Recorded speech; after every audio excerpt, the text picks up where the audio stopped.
नमस्कार दोस्तों, आप सभी का स्वागत है। एक बार फिर से साधना भक्ति में वीडियो पसंद आएगा तो वीडियो को लाइक कीजिएगा और अपने दोस्तों को शेयर कीजिएगा। चैनल पर पहली बार आए हैं तो चैनल को सब्सक्राइब कर लीजिएगा। आइए वीडियो शुरू करते हैं। सुनते हैं गुरुजी से वे क्या कहते हैं इस बारे में। दोस्तों, सावन के महीने में यह चीज जरूर खा लेना। पूरे सावन आपके घर में धन की कमी नहीं होगी।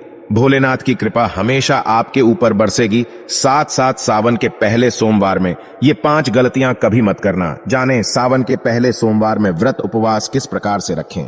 दोस्तों, सावन का महीना बहुत ही शुभ और मंगलकारी माना जाता है। सावन का हर एक दिन उतना ही पवित्र माना जाता है जितना कि पवित्र गंगा जल। करोड़ों में कुछ खास लोग ही होते हैं जो भगवान शिव की कृपा पाते हैं। सच्चे हृदय से भगवान शिव के भक्ति करने वाला भगवान शिव का प्रिय भक्त कहलाता है। अगर आप भगवान शिव से प्रेम करते हैं तो सच्चे दिल से कमेंट बॉक्स में लिखें हर हर महादेव, ओम नमः शिवाय। भगवान शिव के लिए एक लाइक तो बनता है। दोस्तों, सावन का पहला सोमवार 10 जुलाई, दूसरे सोमवार का व्रत 17 जुलाई, तीसरे सोमवार का व्रत 24 जुलाई, चौथा सोमवार व्रत 31 जुलाई, पांचवां सोमवार व्रत 7 अगस्त, छठा सोमवार व्रत 14 अगस्त, सातवां सोमवार व्रत 21 अगस्त और आठवां सोमवार व्रत 28 अगस्त को रखा जाएगा। दोस्तों, सावन की समाप्ति होगी 31 अगस्त को और रक्षाबंधन का त्योहार मनाया जाएगा। 30 अगस्त बुधवार के दिन सावन की समाप्ति होने से एक दिन पहले रक्षाबंधन का पर्व भी मनाया जाएगा। दोस्तों, सावन में पड़ने वाले सोमवार के व्रत में कुछ खास विशेष बातें आपको पता होना चाहिए। तो आइए जानते हैं। दोस्तों, सबसे पहली बात, सप्ताह का पहला दिन यानी कि सोमवार भगवान शिव की आराधना का दिन माना जाता है। वैसे इस दिन का अधिपति सोम यानी कि चंद्र भी है, इसीलिए इसका नाम सोमवार रखा गया है। इसीलिए सोमवार के दिन भगवान शिव और चंद्रमा दोनों की ही आराधना की जाती है और व्रत रखा जाता है। सोमवार को शिव जी के लिए रखे जाने वाले व्रत शीघ्र ही फलदायी होते हैं। इसीलिए शिव जी के भक्त इस दिन अपनी किसी भी इच्छा की पूर्ति के लिए तथा सुख, समृद्धि और शांति के लिए सोमवार का व्रत अवश्य रखें। वैवाहिक जीवन सुखमय हो तथा अच्छा जीवन साथी मिले, इस कामना के साथ कुंवारी लड़कियां विशेष रूप से सोमवार का व्रत रखती हैं। दोस्तों, दूसरी बात, ज्योतिष शास्त्र में सोमवार के दिन को विशेष रूप से भगवान शिव और चंद्रमा से जोड़कर देखा जाता है और इसीलिए इस दिन वे सभी कार्य करने चाहिए जो कि भगवान शिव को अति प्रिय है। भगवान शिव के मंदिर में जाकर गंगा जल अर्पित करना चाहिए और भगवान शिव को विशेषकर रूप से प्रिय बेल पत्र को भी अवश्य चढ़ाना चाहिए। शिव जी को चंदन काले भी लगाना चाहिए और आटे की पंजीरी का भोग भी लगाना चाहिए। रात्रि में चंद्रमा को भी अवश्य देना चाहिए। इससे जीवन में सुख, समृद्धि और धन की प्राप्ति होती है। दोस्तों, तीसरी बात, भगवान शिव को सफेद वस्तुएं अत्यंत ही प्रिय है।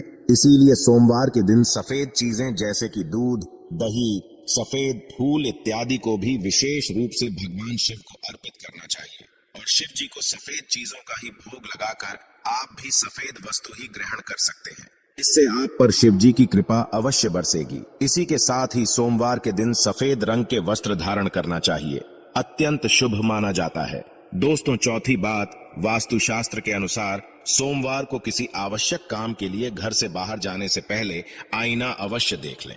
आपके काम बिना किसी रुकावट के ही आश्चर्यजनक पूरे होने लग जाएंगे और आपको यश भी मिलेगा। दोस्तों, ये वह काम है जो हमें सोमवार के दिन अवश्य करने चाहेंगे, लेकिन कुछ काम ऐसे भी हैं जो हमें सोमवार के दिन कभी नहीं करने चाहिए। दोस्तों, पहली बात, सावन सोमवार के दिन काले रंग के कपड़े पहनकर शिव जी के मंदिर में भूल करके भी प्रवेश ना करें। व्रत इत्यादि में भी काले रंग के कपड़े कभी ना पहने।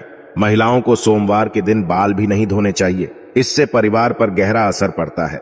सोमवार के व्रत में व्रतधारी को थोड़ा संयम रखना चाहिए, इससे शिव जी क्रोधित हो जाते हैं।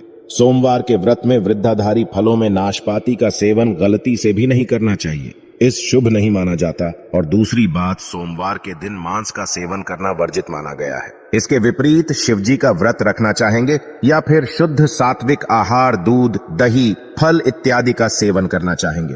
दोस्तों, तीसरी बात, सोमवार के दिन किसी का भी अपमान ना करे और बुरे दिन आ निकाले। इसे जीवा पर बैठी मां सरस्वती का अपमान होता है और ऐसा बुरा व्यवहार सोमवार के व्रत में तो कतई ना करें, व्रत टूट जाता है। दोस्तों, चौथी बात, शिव जी की पूजा के साथ ही नंदी महाराज की पूजा भी आवश्यक है। दोस्तों, शिव पशु प्रेमी है, इसीलिए सोमवार को 4 पैर वाले पशु का अर्थात गाय माता की विशेषकर रूप से पूजा अर्चना करनी चाहिए। सोमवार के दिन गाय माता को कुछ न कुछ अवश्य खिलाना चाहिए, इससे व्रत पूरा माना जाता है। इसके साथ ही साथ नंदी महाराज बैल का अपमान या फिर उनके साथ गलत व्यवहार बिल्कुल भी ना करें। दोस्तों, पांचवी बात, पूजा करते समय इस बात का ध्यान रखें कि भगवान शिव को केतकी का फूल, कुमकुम, तुलसी के पत्ते, कटे फटे बेल पत्र या फिर खंडित चावल भूल करके भी नहीं चढ़ाएं और संग से भी जल अर्पित ना करें। तो दोस्तों, सोमवार के दिन इस दिन शिव और चंद्रमा की आराधना करें, व्रत करें, शिव मंदिर में जाएं, साफ मन से दिल में कई बार ओम नमः शिवाय मंत्र का जाप अवश्य से कर लें। भगवान भोलेनाथ आप पर अवश्य प्रसन्न होंगे और आपकी हर मनोकामना पूर्ण करेंगे। इसी के साथ ही दोस्तों, क्या आप ये बात जानते हैं कि सोमवार के व्रत में यह फल, सावन के व्रत में यह फल कतई नहीं खाया जाता। यदि आप गलती से भी इस फल को खा लेते हैं तो जीवन भर भगवान शिव के क्रोध का सामना आपको करना पड़ सकता है। आपका व्रत भंग हो सकता है, यहाँ तक कि आपके परिवार पर कष्ट भी आ सकते हैं। कम से कम सोमवार के व्रत में तो ऐसे पाप कतई ना करें। दोस्तों, नंबर 1, शास्त्रों में ऐसा कहा गया है कि व्रतधारी को उधार मांगकर फल इत्यादि नहीं खाने चाहिए। इससे इसे पाप लग जाता है और व्रत भी अधूरा रह जाता है। सोमवार का व्रत हो या फिर कोई भी व्रत क्यों ना हो, पड़ोसियों से मांग करके भी व्रत इत्यादि में फल वगैरह नहीं खाने चाहिए। व्रत में उधार मांगकर खाने से व्यक्ति का व्रत झूठा हो जाता है। ईश्वर की शरण में भी आने पर व्यक्ति को झूठ नहीं बोलना चाहिए, कर्ज इत्यादि नहीं लेने चाहिए, चुगली आदि नहीं करनी चाहिए, उधार मांग करके भी नहीं खाना चाहिए। यदि आपको कोई अपनी मर्जी से खाने के लिए व्रत में कुछ भी देता है तो उसे आप खा सकते हैं, लेकिन व्रत में कम से कम उधार मांग करके तो फल इत्यादि नहीं खाना चाहिए। इससे पाप लगता है और व्यक्ति की पवित्रता भी भंग हो जाती है। दोस्तों, नंबर 2, सोमवार का व्रत हो या फिर सावन का व्रत, आपको नाशपाती बिल्कुल नहीं खानी चाहिए। दरअसल इस फल का नाम नाश यानी कि नाश करने वाला होता है, इसीलिए इस फल को व्रत में कभी नहीं खाना चाहिए। व्रत इत्यादि को छोड़कर किसी और दिन आप कभी भी ये फल खा सकते हैं, लेकिन अगर जिस दिन आपका व्रत हो उस दिन आप नाशपाती का सेवन नहीं करना चाहेंगे। भगवान को भी नाशपाती नहीं चढ़ानी चाहिए। दोस्तों, नंबर 3, कुटू या फिर सिंघारे का आटा खाने से भी आपका व्रत टूट सकता है। आपको बता दें कि लंबे समय से रखा हुआ आटा आपका व्रत भंग कर सकता है। दरअसल पुराने आटे में घुन इत्यादि कीड़े वगैरह पड़ जाते हैं जो ठीक तरह से दिखाई भी नहीं देते हैं। ऐसा आटा खाने पर दरअसल आप मांस का सेवन करते हैं और व्रत में कीड़े खाना घोर पाप के बराबर माना गया है और आपका व्रत भी भंग हो जाता है। व्रत में ताजी आटा खाना चाहिए। लंबे समय से रखे हुए आटे में कीड़े वगैरह पड़ जाते हैं, ऐसा कभी भी ना करें। व्रत हमेशा शुद्धता में ही रखना चाहेंगे। दोस्तों, सावन के इस पवित्र महीने में यदि जिस भी व्यक्ति को ये 5 संकेत मिल जाए तो उसे ये पता चलता है कि महादेव आपकी भक्ति से बहुत प्रसन्न है और आपको धनी होने से कोई भी नहीं रोक सकता है। तो चलिए दोस्तों जानते हैं। दोस्तों, नंबर 1, बैल का दरवाजे पर आना। नंदी महाराज भगवान भोलेनाथ के वाहन हैं।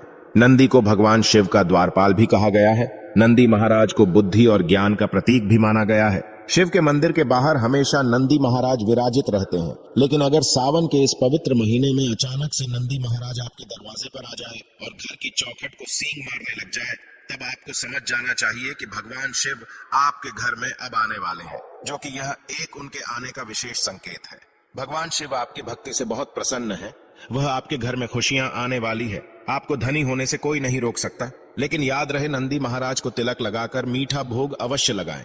दोस्तों, नंबर 2, सावन के पवित्र महीने में अचानक से आपके सपनों में यदि शिवलिंग दिखाई दे जाए, अर्थात भगवान शिव दिखाई दे जाए, तो इससे आपको यह समझ लेना चाहिए कि अब आपके जीवन से परेशानियों का अंत जल्द ही होने वाला है। भगवान शिव आपकी सच्ची आराधना और भक्ति से बहुत ही खुश हैं और वे आपके घर में अब आने वाले हैं। ऐसे में याद रहे कि शिव की भक्ति में कोई भी कमी नहीं आनी चाहिए। घर को गंदा मत रखना, क्योंकि आपके घर में भगवान शिव आने वाले हैं। दोस्तों, नंबर 3, शास्त्रों के अनुसार ऐसा माना गया है कि नीलकंठ भगवान शिव का ही प्रतीक है। यदि आपके घर के सावन के महीने में नीलकंठ छत पर आकर बैठ जाए तो उन्हें भूल करके भी मत भगाना, क्योंकि यह भगवान शिव का ही प्रतीक माने गए हैं। ऐसे में आपको खुश होना चाहिए, क्योंकि भगवान शिव आपकी भक्ति से बहुत खुश हैं। शास्त्रों में ऐसा बताया गया है कि नीलकंठ अगर मनुष्य के घर पर आकर बैठ जाए तो साक्षात घर में महाशिव के आने के संकेत माने गए हैं। अब आपके बुरे दिन जाने वाले हैं। ऐसा कहते हैं कि श्री राम ने इस पक्षी के दर्शन करने के बाद ही